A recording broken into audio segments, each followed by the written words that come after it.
Kalau teman-teman baca bukunya Erich Fromm yang berjudul Memiliki dan Menjadi, ini bukunya, teman-teman akan bisa memahami, bisa membaca kehidupan atau banyak orang dalam dua kategori, yaitu mereka yang merasa bangga dengan apa yang dimilikinya, dan mereka yang merasa menjadi diri sendiri ketika menjadi otentik, tidak seperti orang lain, tapi menjadi diri sendiri.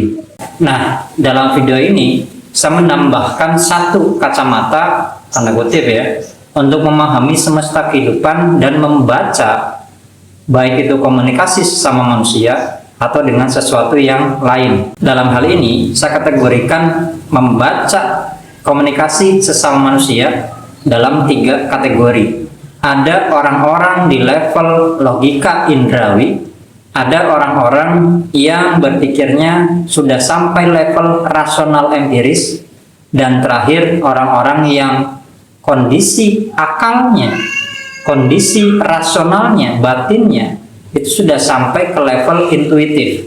Saya membuat video ini lebih dulu sebagai awalan bagi teman-teman yang terbiasa menonton video saya untuk memahami video saya setelah ini, yaitu tentang logika organik 12 indera manusia, 12 ya, bukan hanya 5. Kemudian akal, kaitannya dengan video yang ini, 5 konfigurasi akal, dan terakhir adalah fuad. Fuad ini adalah hati yang sudah damai. Kalau kolbu, kolbi, kulub, itu kan bolak-balik ya, sesuatu yang bisa terbolak-balik. Bisa kadang benar, kadang salah, bisa mengalami dilema, masih bisa mengalami paradoks. Tapi ketika seseorang sudah sampai fuad, mereka intuitifnya hidup. Dan inilah yang akan kita bahas di video ini sebagai awalan sebelum menonton video saya setelah ini. Kita pernah digegerkan dalam berita tentang seorang anak DPR yang menyiksa pacarnya sampai membunuhnya. Dan banyak sih kisah-kisah seperti itu.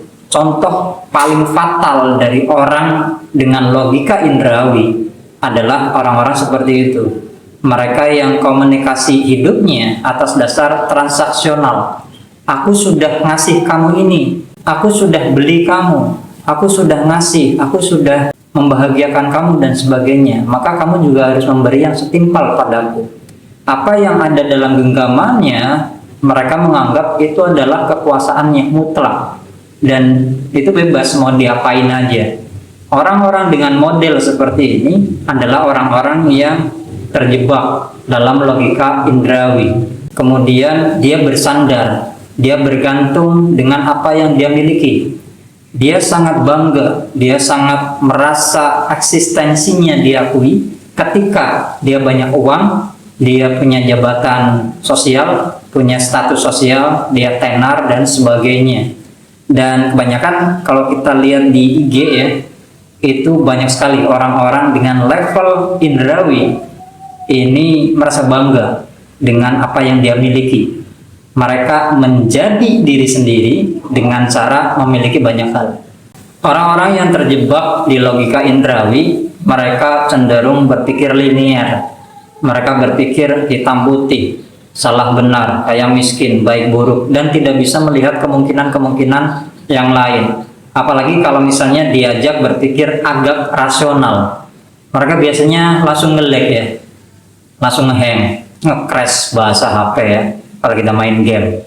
Itu level yang paling dasar. Apakah kita bisa berubah? Tentu saja. Kita bisa naik ke level yang kedua, yaitu cara berpikir atau logika rasional dan empiris. Orang-orang yang sudah sampai ke level berpikir rasional empiris, mereka cara berpikirnya spektrum.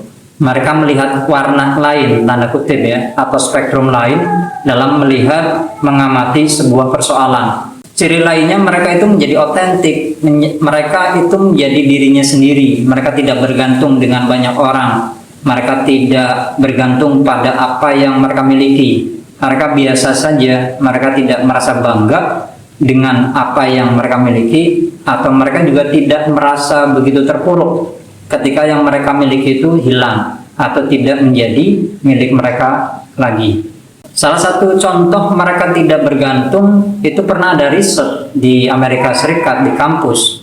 Ketika ada 10 orang didatangkan ke satu ruangan dan 9 orang yang sebelumnya itu sudah direkayasa. 9 orang diantara itu mereka dikatakan disuruh untuk katakanlah menyebutkan bahwa garis lurus, nanti kalian harus menyebut itu sebagai garis yang bengkok. 9 orang diantaranya itu sudah dikatakan lebih dulu, dan alhasil kebanyakan orang yang tinggal satu orang ini yang tidak diberikan bocoran itu, mereka terbawa dengan kondisi mereka mengikuti 9 orang itu.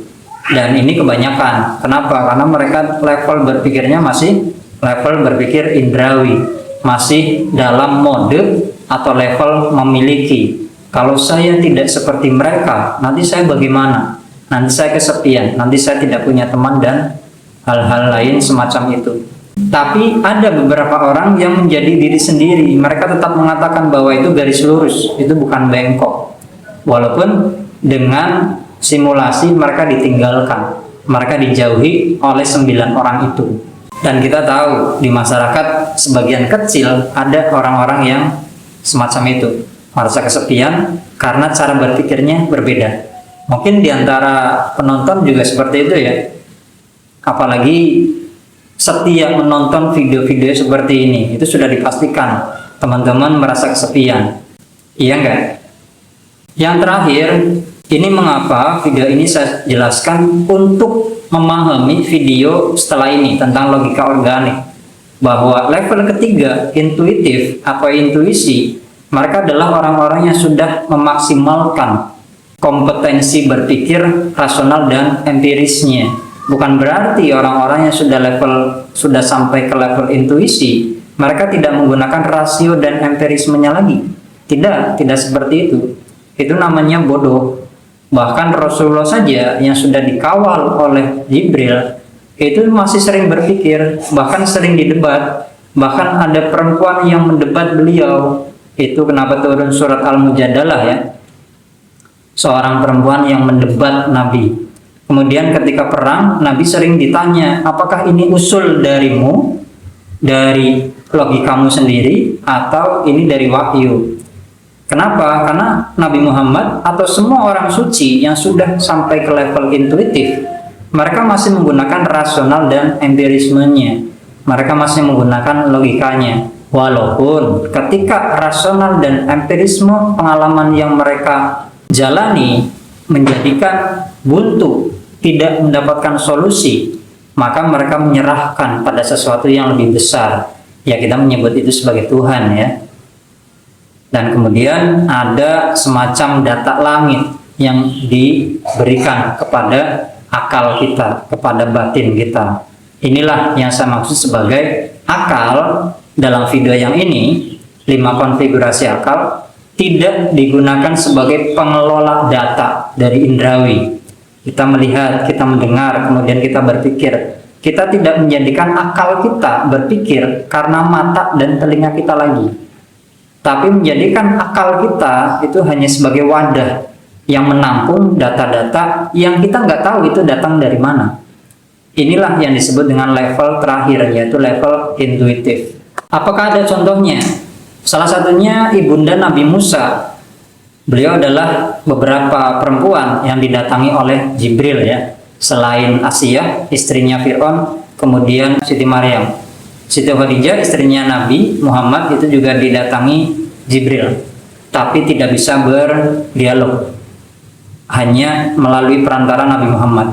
Ibunda Nabi Musa ketika disuruh untuk menghanyutkan anaknya ke Sungai Nil, itu juga dari logika intuitif. Dan lebih sering logika intuitif yang dia dapatkan itu bertolak belakang dengan rasio dan empirisme yang pernah mereka alami.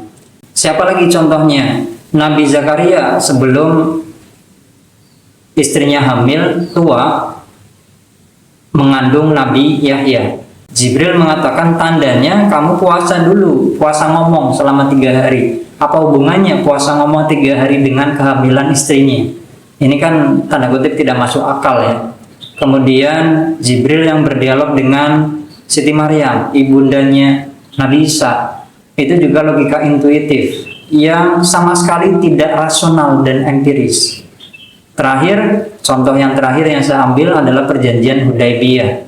Ketika Rasulullah bahkan disangsikan kenabiannya, kerasulannya oleh Umar bin Khattab. Alasta bi Rasulillah, apakah engkau masih menjadi Rasul? Dengan menyetujui perjanjian yang sangat bodoh, tanda kutip, kata Umar. Kenapa? Karena Rasulullah juga menggunakan logika intuitif, walaupun banyak orang menentangnya. Kenapa banyak yang menentang? Ya karena tidak sesuai rasio dan empirisme orang-orang di sekitarnya. Dan Umar bin Khattab ini menebus kesalahannya dengan cara puasa dalail setahun penuh untuk menebus dosa, menyangkal atau memprotes Nabi Muhammad saat itu.